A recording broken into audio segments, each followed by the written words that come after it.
जैसे कि आप लोग जानते हो कि G20 2023 समिट हमारे देश इंडिया की अध्यक्षता में हो रही है, जो कि इससे पहले 2022 G20 summit Indonesia Bali group of 20 की गई 17वीं बैठक थी, जो कि 15-16 नवंबर 2022 को नुसा दुआ बाली इंडोनेशिया में मौजूद की गई थी। इंडोनेशिया की अध्यक्षता 1 दिसंबर को शुरू हुई थी।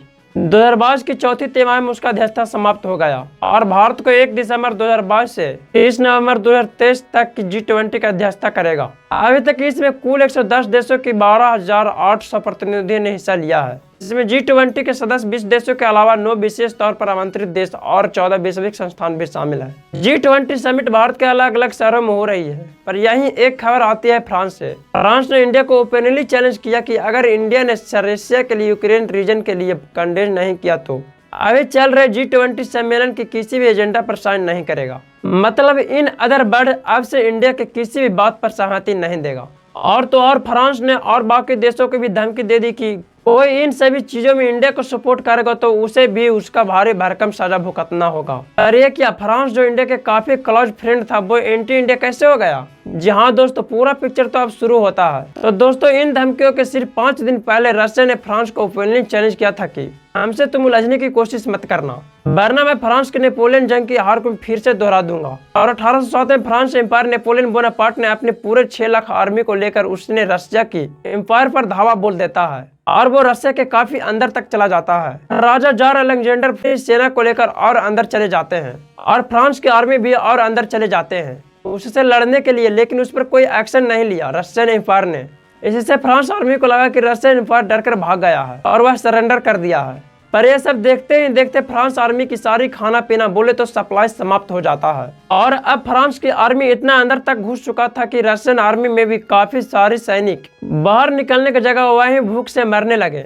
और फिर नेपोलियन बोनापार्ट ने अपने देश फ्रांस लौटने की फैसला किया और पोलैंड पहुंचने से पहले वहां पर साइबेरिया चैलेंज में विंटर आ गया और इस कपकपाती ठंड की वजह से 6 लाख सैनिक में से सिर्फ 10,000 सैनिक ही बच पाए और जो भी 10,000 सैनिक बचे भी वो भी पोलैंड की लड़ाई में मारे गए और नेपोलियन बोनापार्ट भी वहां पर पकड़ा गया और इसी तरह फ्रांस एम्पायर तबाह हो गया। और इसीलिए 19 फरवरी 2023 को रशिया के फॉरेन मिनिस्टर ने फ्रांस के पुराने घाव को फिर से जिंदा कर दिया, पूरे मीडिया के सामने ओपनली चैलेंज कर दिया और फ्रांस के पुराने घाव को फिर से जिंदा कर दिया। और तब से लेकर अब तक फ्रांस रशिया पर अटैक करने का हर बार एक मौका ढूंढता रहता है और उसे वो मौका मिलता है भारत के G20 सम्मेलन में। तो हुआ ये दोस्तों कि जैसे आप जानते हैं कि इस बार के G20 समिट भारत में हो रही है और इसी समिट के फाइनेंस मिनिस्टर मीट 24 फरवरी को होने वाली थी। इससे पहले भारतीय ऑफिसर ने कहा था कि G20 मीटिंग में कम्युनिकेट बार जैसे शब्द का उपयोग नहीं होगा, बार की जगह ऑफ क्राइसिस या सिचुएशन शब्द का उपयोग करेंगे। इंडियन ऑफिसर ने यह भी कहा कि रशिया पर लगे प्रतिबंध की वजह से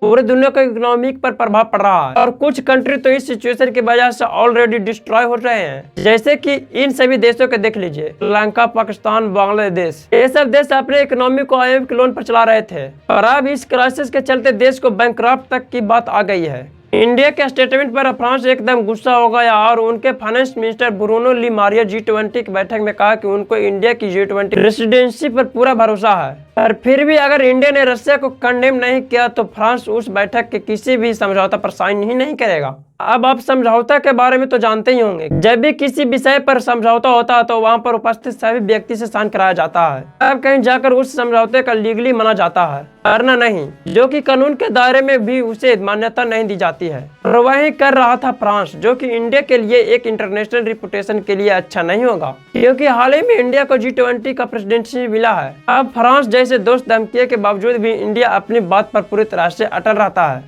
और जब United nation general assembly Russia Ukraine वार पर रोक लगाने के रेगुलेशन निकलता तब भी इंडिया ने इन सब मुद्दों पर अपनी बोट से किनारा किया और अपना नेचुरल स्टैंड जारी रखा। लेकिन फ्रांस यहाँ पर ऑलरेडी धमकी दे चुका है कि कोई भी इंडिया की बात को सुनकर बार इन सब चीजों को रिप्लेस करेगा तभी उनको भुगतना होगा। अब फ्रांस का इतना हार्ड स्पीच को देखकर और बाकी सभी देश भी भारत के खिलाफ बोलना शुरू कर देता है। इन सभी में से सबसे पहला स्पीच आया इटली के फाइनेंस मिनिस्टर से और इन सभी में सबसे ज्यादा चौंकाने वाली बात तो यह है कि इन सभी में इंडिया से मदद मांगने वाली यूक्रेन भी US को कह रहा है कि वो इंडिया पर प्रतिबंध लगा दे, पर यह सभी होने के बावजूद भी इंडिया रशिया के खिलाफ कुछ भी नहीं बोल रहा है। यहाँ पर बहुत ही मजा की बात है कि इंडिया इस सिचुएशन को कितनी सतर्कता से इन दोनों पक्ष विपक्ष को इतनी आसानी से दोनों को डील कर रहा है। एक तरफ नाटो और दूसरी तरफ रशिया, और अब इंडिया को फोर्स दे रहा है कि वो अब किसी एक तरफ आ जाए। और जिस समय यूक्रेन ने इंडिया पर प्रतिबंध लगाने का आरोप लगाया, उस वक्त इंडिया पर थर्ड पार्टी सेक्शन लगाने का भी बात कही। जब यूएस होकर रशिया पर 10 the pound of section expose करी थी, उसने नया कंसेप्ट इंट्रोड्यूस किया जिसके मुताबिक जो भी देश रशिया को इनडायरेक्टली बाहर लाने में सपोर्ट करेगा, यानी इंडिया जैसे देश जो रशिया का ऑयल खरीद कर इनडायरेक्टली रशिया को इकोनॉमिकली सपोर्ट कर रहा है, उन पर भी प्रतिबंध लगा दिया जाएगा। और अब फ्रांस के दावा में आकर इंडिया के जो सबसे अच्छा दोस्त था वो भी इंडिया पर रशिया का विरोध करने का दबाव डाल रहा है। इनफैक्ट इंडिया में हो रहा G20 समिट में जापान के फॉरेन मिनिस्टर इंडिया में आए भी नहीं, जो कि इंडिया के लिए क्लियरली मैसेज था कि जापान इंडिया को बार शब्द यूज नहीं करने से सहमत नहीं था। और वो भी ओपनली कुछ कह नहीं सकता क्योंकि उन्हें इंडिया के इंडो पैसिफिक पर पकड़ अच्छे से पता है, और इसीलिए स्ट्रांग मैसेज कंडक्ट करते हुए इस मीटिंग से बस कुछ ही दिनों पहले जापान ने यूक्रेन को 5.5 बिलियन सहायता की भेजी। तो जब आप इन राशि को देखोगे दोस्तों, तो पूरे पश्चिमी देश में वो इंडिया के ऊपर दबाव डाल रहे हैं कि इंडिया रशिया के ऊपर प्रतिबंध लगाए। पर क्या आपको समझना है कि ऐसा करने के पीछे वजह क्या है? क्योंकि कुछ ही दिन पहले हम सुन रहे थे कि इंडिया बहुत ही आसानी से हैंडल कर रहा है इन सभी देशों को अपनी पॉलिटिकल स्ट्रेटजी से, और अब अचानक से इन सभी देश हमारे देश पर प्रतिबंध लगाने के पीछे क्यों पड़ गए हैं? तो इसका जवाब बहुत ही आसानी है, राइपिंग यूरोपियन इकोनॉमी। जो यूरोप अब तक के वर्ल्ड वॉर जैसे दो बड़े बड़े युद्ध का सामना किया और अपने से वर्ल्ड वॉर क्राइसिस से उभरा भी है, और आज यहाँ पर सिचुएशन कुछ अलग ही है। रशियन इकोनॉमी के ऊपर प्रतिबंध लगाकर उसी की इकोनॉमिक डिक्रीज हो रही है, यानी कि जो इतना हाई है कि वर्ल्ड वॉर के समय भी इतना नहीं था। इन सभी प्रतिबंध से रशिया पर किसी तरह का प्रभाव नहीं पड़ा है, और तो और उल्टा इन सभी प्रतिबंधों की वजह से उल्टा EU पर ही प्रभाव पड़ रहा है। यही वजह कि पश्चिमी देश हम पर प्रतिबंध लगाने की हामी भर रहा है। एक तरफ जहां यूरोप अपना ही पैरों पर कुल्हाड़ी मार रहा है, वहीं पर इंडिया इन सभी प्रतिबंधों के बावजूद भी रशियन ऑयल खरीद कर काफी ज्यादा अपनी पैसा बचा रहा है, यानी कि प्रत्येक दिन 1.2 मिलियन बैरल्स। इसके अनुसार आपको फायदा बताऊं तो इंडिया के हर साल के हिसाब से 3.6 बिलियन यानी 30,000 करोड़ रुपया बचा रहा है, और यही से बड़ा है कि पश्चिमी देश के टारगेट में आ गया है।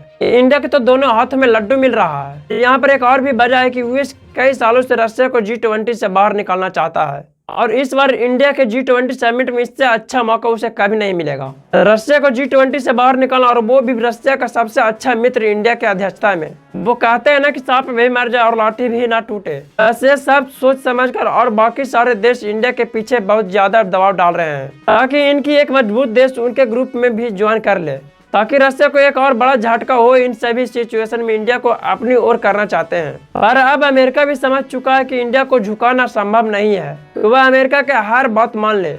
एक एक्सपर्ट ने तो यह भी कहा है कि इंडिया सोवरेन है तो उसका डिसीजन भी सोवरेन ही होंगे।